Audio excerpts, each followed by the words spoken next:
ನನ್ನ ಆದ್ಯ ನಡತೆ ಬಗ್ಗೆ ನನಗೆ ಚೆನ್ನಾಗಿ ಗೊತ್ತು. ನಿಜ ಹೇಳು, ನಿಜ ಹೇಳು. ಅದೇನು ಅಂತ ಪಂಚಾಯತಿಲೇ ತೀರ್ಮಾನ ಆಗ್ಲಿ.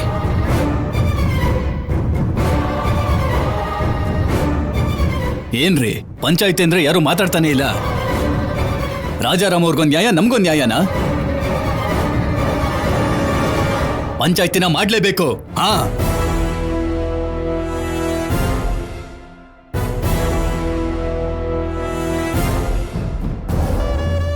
ರಾಜಾರಾಮ್ ಅವರೇ, ಪಂಚಾಯತಿ ಅಂತ ಹೇಳ್ತಿದಾರಲ್ವಾ, ಇದರಲ್ಲಿ ಆ ಹುಡುಗಿ ತಪ್ಪೇನಾದ್ರೂ ಇದ್ರೆ ಅವ್ರಿಗಾಗಿರುವಂತ ತೊಂದರೆಗೆ ಪರಿಹಾರನ ಹುಡ್ಕೋಣ. ಒಂದ್ ವೇಳೆ ಇವಂದೇ ತಪ್ಪು ಅಂತ ಸಾಬೀತಾದ್ರೆ ಈ ಸಲ ಇವನ್ನ ಊರಿನ ಜನರಿಗೆ ಒಪ್ಪಿಸ್ಬಿಡೋಣ. ನಮ್ಮ ಊರಿನ ಹೆಬ್ಬಾಗಿಲಿಗೆ ಇವನ್ ತಲೆ ನೇತಾಡುತ್ತೆ.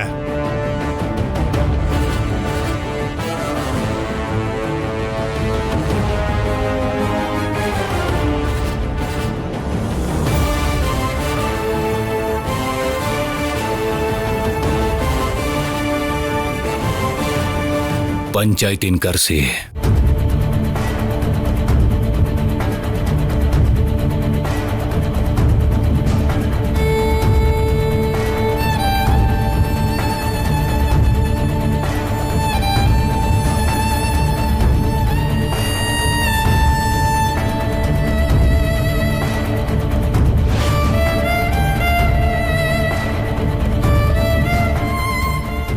ಸಿಕ್ತಾ?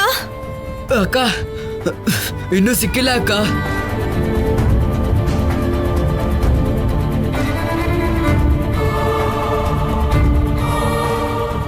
ಮಕ್ಕಳೇ, ಜುಮ್ಕಿ ಇಲ್ಲ, ಏನೂ ಇಲ್ಲ. ಮೊದ್ಲು ಇಲ್ಲಿಂದ ಹೊರಡಿ ನೀವು.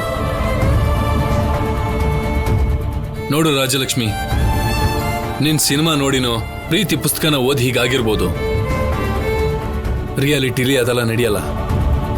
ನಮ್ ಸಂಬಂಧ ಯಾವತ್ತಿದ್ರು ಕೋಚ್ ಅಂಡ್ ಸ್ಟೂಡೆಂಟ್ ಹಾಗೆ ಇರುತ್ತೆ. ಅದನ್ ಮೀರಿ ನಮ್ಮ ಮಧ್ಯೆ ಏನೂ ಇರೋದಿಲ್ಲ. ಸರ್, ನಿಮ್ ಬಗ್ಗೆ ನನಗೆ ನಿಜವಾಗ್ಲೂ ಗೌರವ ಇದೆ, ಆದ್ರೆ ಅದರ ಜೊತೆಗೆ ಪ್ರೀತಿ ಕೂಡ ಇದೆ ಸರ್. ಸ್ಟಾಪ್ ಇಟ್ ರಾಜಲಕ್ಷ್ಮಿ, ಇದೆಲ್ಲ ನಡೆಯಲ್ಲ. ಇಂಥದ್ರ ಮೇಲೆ ಫೋಕಸ್ ಮಾಡೋದನ್ನ ನಿಲ್ಸಿ ಗೇಮ್ ಮೇಲೆ, ಓದಿನ ಮೇಲೆ ಇಂಟ್ರೆಸ್ಟ್ ಕೊಡು. ನಿನ್ ಮೇಲೆ ನಂಬಿಕೆ ಇಟ್ಕೊಂಡಿರೋ ನಂಬಿಕೆನ ನಿಜ ಮಾಡು. ಓದಿನ ಹೆಸರನ್ನ ಹೇಳಿ ಹೀಗೆ ಪ್ರೀತಿ ಪ್ರೇಮ ಅನ್ಕೊಂಡು ನಿಮ್ಮ ಅಪ್ಪ ಅಮ್ಮನ ನಂಬಿಕೆಗೆ ಮೋಸ ಮಾಡಬೇಡ. ಕೋಚ್ ಇಂದ ರಾಜಲಕ್ಷ್ಮಿ ಒಳ್ಳೆ ಸ್ಟೂಡೆಂಟ್ ಅಂತ ಹೆಸರು ಬರ್ಬೇಕೆ ಹೊರತು ನಮ್ಮಿಬ್ಬರ ಹೆಸರು ಒಂದಾಗಬಾರ್ದು. ಅದ್ ಹಾಗಲ್ಲ ಸರ್. ಇನ್ನೇನು ಮಾತಾಡ್ಬೇಡ. ಇನ್ನಾದ್ರೂ ಅರ್ಥ ಮಾಡ್ಕೋ. ಇಂಥ ಹುಚ್ಚುಚ್ಚು ಆಲೋಚನೆನ ಬಿಟ್ಬಿಡು. ಚಿಕ್ಕ ಮಕ್ಕಳು ಗೊಂಬೆನ ಇಷ್ಟಪಟ್ಟ ಹಾಗೇನೆ ನೀನು ನನ್ನ ಇಷ್ಟಪಡ್ತಿದೀಯ ಅಷ್ಟೇ. ಜೀವನ ಅಂದ್ರೆ ಏನು ಅಂತ ನಿಂಗೆ ಗೊತ್ತಿಲ್ಲ. ನೀನೊಬ್ಳು ಒಳ್ಳೆ ಪ್ಲೇಯರ್. ಚೆನ್ನಾಗಿ ಗೇಮ್ ಆಡಿ ಒಂದ್ ಹೆಜ್ಜೆ ಮುಂದೆ ಇಡ್ಬೇಕು ಅಂತ ಕೇಳ್ಕೊತೀನಿ ಹೊರತು ನನ್ ಜೊತೆ ಸಪ್ತಪದಿ ಹಾಕ್ಬೇಕು ಅಂತ ಕೇಳ್ಕೊಳಲ್ಲ.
ಪಂಚಾಯಿತಿ ಅಂದ್ರೆ ನ್ಯಾಯ ಸಿಗೋ ಜಾಗ.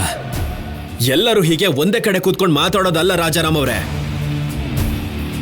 ಲೇ, ನಿನ್ನ ವಯಸ್ಸೇನು, ನಿನ್ನ ಅನುಭವ ಏನು?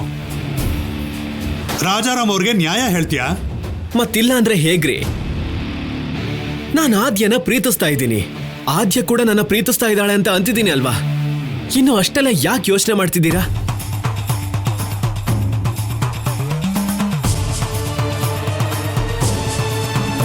ತವ್ರ ಮನೆಯಿಂದ ಗಂಡನ ಮನೆಗೆ ಹೆಣ್ಮಕ್ಳನ್ನ ಕಳಿಸೋದು ಮನ್ಸಿಗೆ ನೋವಾಗತ್ತೆ. ಇದನ್ ಕೂಡ ಹಾಗೆ ಅನ್ಕೊಳ್ಳಿ. ಜಾಸ್ತಿ ಮಾತಾಡ್ಬೇಡ ನೀನ್. ನೋಡು, ಇದು ಪಂಚಾಯ್ತಿ, ಇಲ್ಲಿ ದೊಡ್ಡವರೆಲ್ಲ ಇದ್ದಾರೆ. ನಾನ್ ಕಿರಿಸ್ತಾ ಇದ್ದೀನಾ? ರಾಜಾರಾಮ್ ಅವರೇ, ನಾನು ಆದ್ಯ ಪ್ರೀತಿಸ್ತಾ ಇದ್ದೀವಿ, ಒಬ್ರನ್ನೊಬ್ರು ಇಷ್ಟಪಟ್ಟಿದ್ದೀವಿ, ಜೊತೆಗೆ ಐಸ್ ಕ್ರೀಮ್ ತಿಂದಿದ್ದೀವಿ, ಸಿನಿಮಾಗೆ ಹೋಗಿದ್ದೀವಿ. ಈ ಕಾಲದಲ್ಲಿ ಪ್ರೇಮಿಗಳು ಏನ್ ಮಾಡ್ತಾರೋ ಎಲ್ಲ ನಾವು ಮಾಡಿದ್ದೀವಿ. ಲೇ, ಬಾಯಿಗೆ ಬಂದಾಗ ಮಾತಾಡ್ಬೇಡ್ವೋ. ಆಕಾಶದಲ್ಲಿ ಹಾರಾಡೋ ಹದ್ದು ಸಗ್ನಿಲಿರೋ ಕೆಟ್ಟ ಹುಳುಗಳನ್ನ ಇಷ್ಟಪಡಲ್ಲ. ನಾನ್ ಕೆಟ್ಟುಳ ಅಲ್ಲ ರೀ, ನಾನು ಒಳ್ಳೆಯವನು. ಇವಾಗ ನಾನು ತುಂಬಾ ಬದಲಾಗಿದ್ದೀನಿ. ಆದ್ಯ ಇಷ್ಟಪಟ್ಟಿದ್ದಾಳೆ.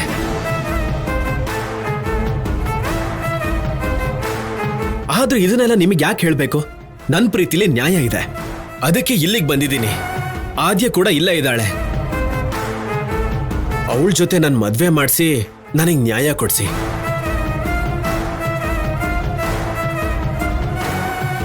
ನೋಡು ಪ್ರಭಾಸ್, ನಮ್ಮ ಆದ್ಯ ಅಂತ ಹುಡುಗಿ ಅಲ್ಲ. ನೀನು ಬೇಕು ಅಂತಾನೆ ಅವಳನ್ನ ಸಿಕ್ಕಾಕ್ಸ್ತಿರೋ ಹಾಗಿದೆ. ದಯವಿಟ್ಟು ಅಂಥ ಉದ್ದೇಶ ಏನಾದ್ರೂ ಇದ್ರೆ ಬದಲಾಯಿಸ್ಕೋ.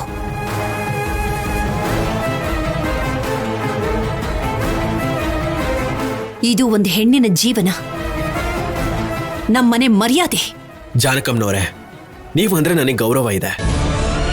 ಆದ್ರೆ ಪ್ರಪಂಚದಲ್ಲಿ ಇಷ್ಟು ಅಂದವಾದ ಹುಡುಗಿ, ಲಕ್ಷಣವಾಗಿರೋ ಹುಡುಗಿ ತನ್ನ ಹೆಂಡತಿಯಾಗಿ ಬರಬೇಕು ಅಂತ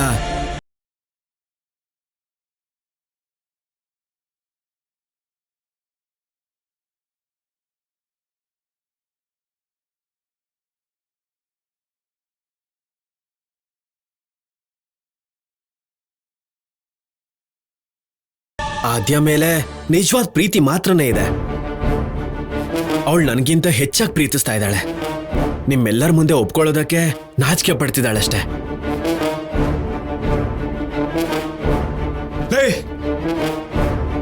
ಆದ್ಯ ನಿನ್ನ ಹೆಂಗೋ ಪ್ರೀತಿಸ್ತಾಳೆ, ಸರಿಯಾಗಿ ನಿನ್ ಹೆಸರು ಕೂಡ ಗೊತ್ತಿರಲ್ಲ ಅವಳಿಗೆ. ನಾನು ಮತ್ತೆ ಆದ್ಯ ಒಬ್ಬರನ್ನೊಬ್ರು ಪ್ರಾಣಕ್ಕಿಂತ ಹೆಚ್ಚಾಗಿ ಪ್ರೀತಿಸ್ತೀವಿ.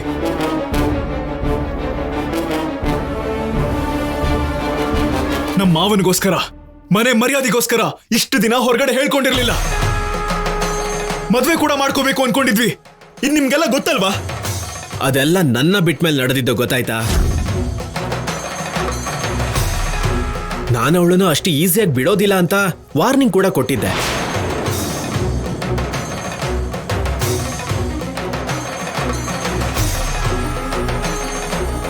ಆದ್ರೂ ಸರಿ, ನಿನ್ ಜೊತೆ ಮದ್ವೆಗೆ ಸಿದ್ಧ ಆದ್ಲು. ನನ್ ಪ್ರೀತಿನ ಕಾಪಾಡ್ಕೊಳಕ್ಕೋಸ್ಕರ ಬಲವಂತವಾಗಿ ತಾಳಿ ಕಟ್ಟಕ್ ಹೋದೆ. ಏಯ್, ಪಂಚಾಯ್ತಿಲು ಇಷ್ಟೊಂದು ಸುಳ್ಳು ಹೇಳ್ತೀಯಲ್ಲ ನಿನ್ನ. ಸೀನು,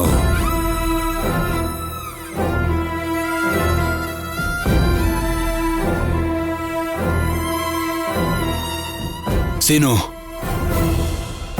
ಇವಾಗ ಜಗಳ ಮಾಡೋದಲ್ಲ, ಅವಂದೇ ತಪ್ಪು ಅಂತ ಗೊತ್ತಾಗ್ಲಿ, ಆಗ ಏನ್ ಮಾಡ್ತೀನಿ ಅಂತ ನೋಡ್ತಾ ಇರೋ.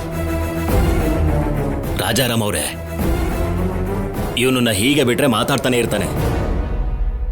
ನೀವು ನಿಜ ಏನು ಅಂತ ತಿಳ್ಕೊಂಡು ಅವನಿಗೆ ತೀರ್ಪು ಹೇಳಿ. ನೋಡಿ, ಆದ್ಯ ಅವನಿಗೋಸ್ಕರ ದೇವಸ್ಥಾನದ ಹಿಂದೆ ಹೋದ್ಲು ಅನ್ನೋ ಮಾತು ಬಿಟ್ರೆ ಅವನನ್ನ ಪ್ರೀತಿಸಿರೋ ಹಾಗೆ ಒಂದು ಆಧಾರನೂ ಕಾಣಿಸ್ತಿಲ್ಲ.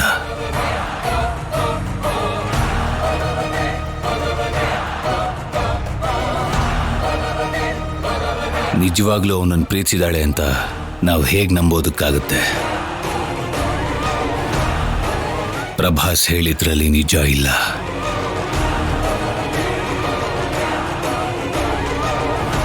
ರಾಜಾರಾಮ್ ಅವರೇ, ಆದ್ಯ ನಿಮ್ಮನೆ ಹುಡುಗಿ ಅಂತ ಹೇಳಿ ನ್ಯಾಯನ ನಿಮ್ ಪರವಾಗಿ ತಿರುಗಿಸ್ಕೋಬೇಡಿ. ಆದ್ಯ ನನ್ ಸ್ವಂತ. ದೇವಸ್ಥಾನದ ಹಿಂದೆ ಬಂದಿದ್ ಮಾತ್ರ ನಿಮಗ್ ಗೊತ್ತು.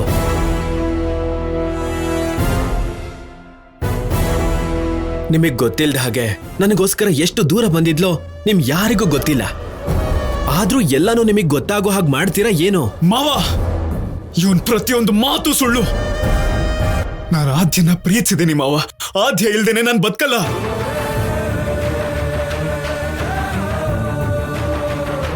ನಾನು ಕೂಡ ಆದ್ಯನ್ ಪ್ರೀತಿಸಿದ್ದೀನಿ.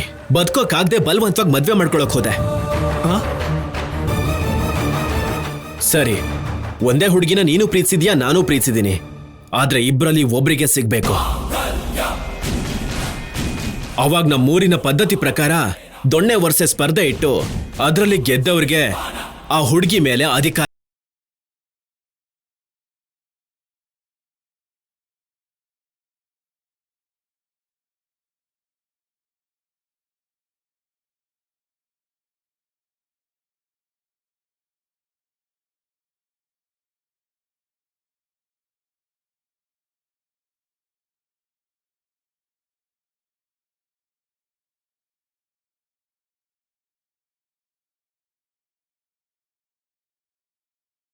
ಇದು ಬಹುಮಾನ, ಹಣ, ವಸ್ತು ಅಲ್ಲ, ಒಂದು ಹುಡುಗಿ ಜೀವನ.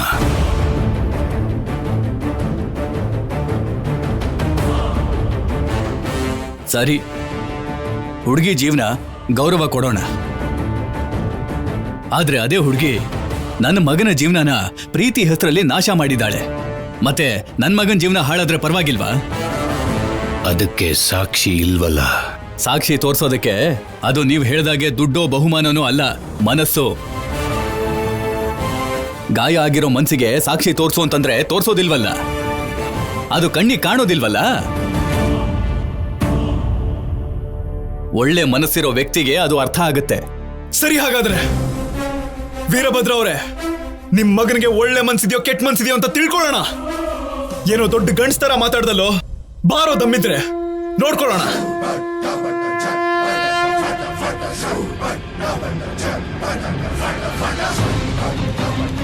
ಇವನೇನ್ ಪಾರ್ವತಿ ಹೀಗ್ ಮಾತಾಡ್ತಾ ಇದ್ದಾನೆ?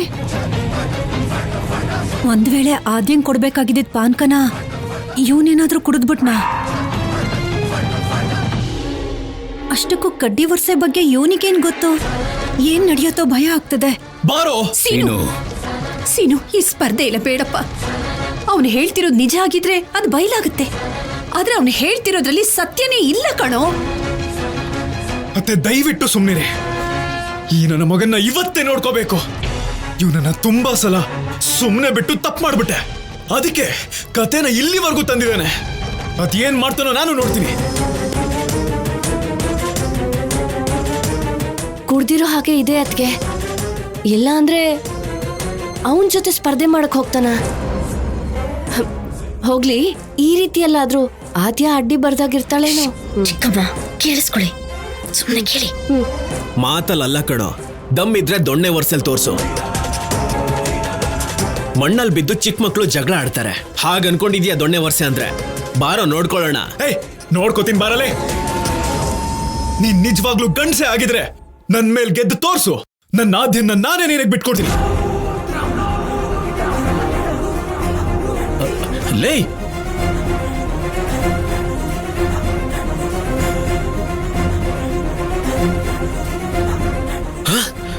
ಕೊಟ್ಬಿಡ್ತೀಯಾ? ಕೊಟ್ಬಿಡ್ತೀಯಾ? ಹೌದು ಕಣ, ಬಿಟ್ಕೊಡ್ತೀನಿ. ನನ್ ಜೊತೆ ದೊಣ್ಣೆ ವರ್ಷಲ್ ಗೆದ್ದು ನನ್ನ ಆದ್ಯನ ಕರ್ಕೊಂಡು ಹೋಗು. ಸೀನು, ಏನ್ ಮಾತಾಡ್ತಿದ್ಯಾ ನೀನು? ಪಂಚಾಯ್ತಿ ಎದುರು ಬಾಯಿಗೆ ಬಂದ ಹಾಗೆ ಮಾತಾಡಬಾರ್ದು.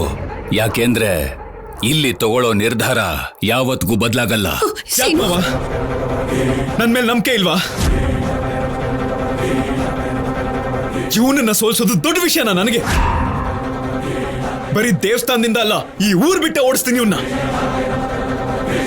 ಇನ್ನೊಂದು ಸಲ ಇವನು ನನ್ನ ಆದ್ಯ ತಂಟಕ್ಕೆ ಬರಬಾರ್ದು ಹಾಗೆ ಮಾಡ್ತೀನಿ. ಇವತ್ತೆರಡರಲ್ಲಿ ಒಂದು ತೀರ್ಮಾನ ಆಗ್ಬೇಕು ಮಾವ. ಲೇ ಸೀನು, ಆವೇಶ ಪಡ್ಬೇಡ್ವೋ. ಲೇ, ನಿನ್ಗೆ ವಿದ್ಯೆ ಎಲ್ಲ ಗೊತ್ತಿಲ್ಲ ಕಣೋ. ಲೇ, ಸಿಟಿಯಲ್ಲಿ ಹೊಡೆದಾಡ್ಕೊಂಡಷ್ಟು ಈಸಿ ಅಲ್ಲ ಕಣೋ. ಸೀನು, ನೀನ್ ಅವನ ಕೈಲಿ ಸೋತೋಗ್ತೀಯ ಕಣೋ. ನನ್ ಮಾತು ಕೇಳೋ. ದಯವಿಟ್ಟು ಸ್ಪರ್ಧೆನ ಬಿಟ್ಬಿಡು. ಲೇ ಸೀನು, ನೀನ್ ಗೆದ್ರೆ ಆದ್ಯ ತಂಟೆಗೆ ನಾನ್ ಬರಲ್ಲ. ನಾನ್ ಗೆದ್ರೆ ಆದ್ಯನ ನಾನ್ ಕರ್ಕೊಂಡು ಹೋಗ್ತೀನಿ.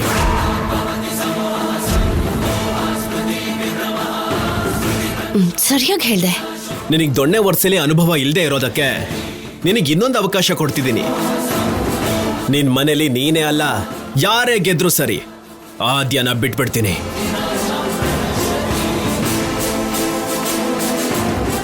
ಇಲ್ಲ ಅಂದ್ರೆ ಆದ್ಯನ ನೀವೆಲ್ಲ ಸೇರಿ ನನಗೊಪ್ಸೋಗಿ.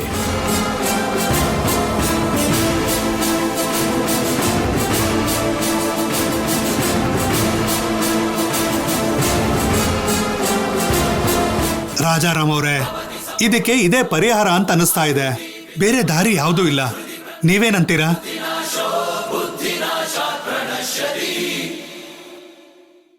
ಸರಿ, ಹಾಗಾದ್ರೆ ಹಾಗೆ ಮಾಡಿ.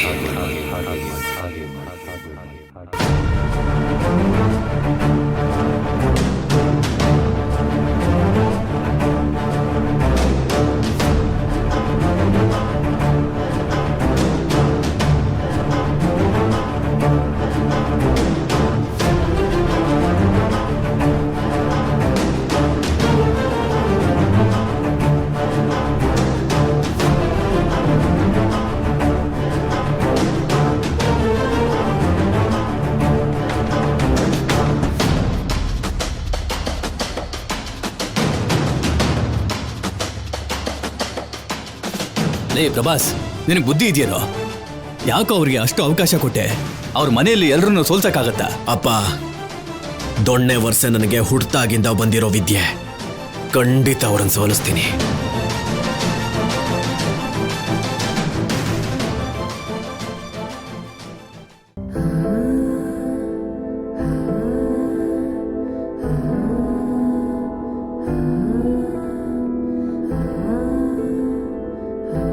ಚಿಕ್ಕ ಮಕ್ಕಳು ಗೊಂಬೆನ ಇಷ್ಟಪಟ್ಟ ಹಾಗೇನೆ ನೀನು ನನ್ನ ಇಷ್ಟಪಡ್ತಿದ್ಯಾ ಅಷ್ಟೇ. ನೀನೊಬ್ಳು ಒಳ್ಳೆ ಪ್ಲೇಯರ್, ಚೆನ್ನಾಗಿ ಗೇಮ್ ಆಡಿ ಒಂದ್ ಹೆಜ್ಜೆ ಮುಂದೆ ಇಡಬೇಕು ಅಂತ ಕೇಳ್ಕೊತೀನಿ ಹೊರತು ನನ್ನ ಜೊತೆ ಸಪ್ತಪದಿ ಹಾಕ್ಬೇಕು ಅಂತ ಕೇಳ್ಕೊಳಲ್ಲ.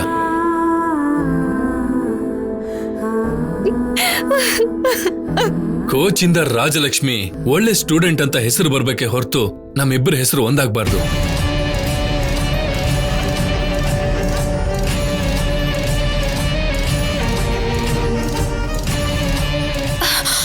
ರಾಜಿ, ಅಲ್ಲಿ ಸೀನು ದೊಣ್ಣೆ ವರ್ಷಲಿ ಆದ್ಯನ ಪಂದ್ಯಕ್ಕಿಟ್ಟಿದ್ದಾನೆ.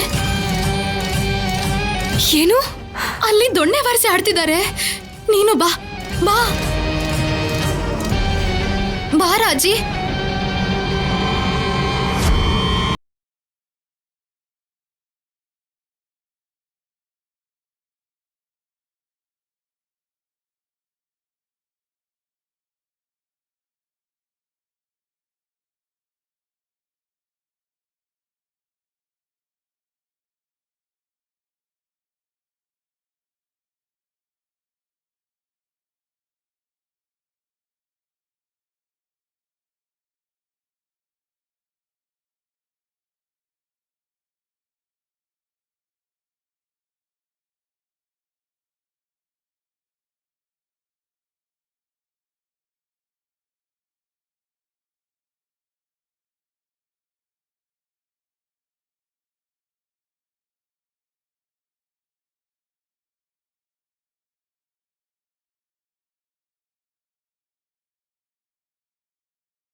ಅದ್ದು ಈಗ ನನ್ ಮಗ ಅನ್ಸ್ಕೊಂಡ್ಯೋ? ಹೊಡಿ.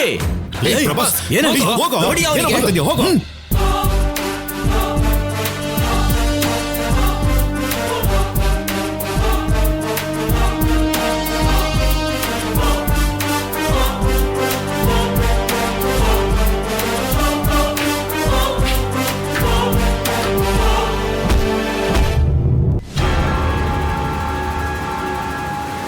ಚೆನ್ನಾಗಿ ಹೊಡೆದ ಕಣೋ, ಹೊಡಿ.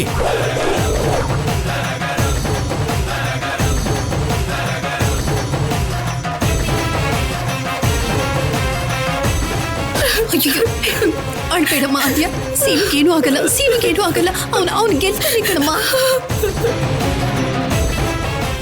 ಆದ್ಯ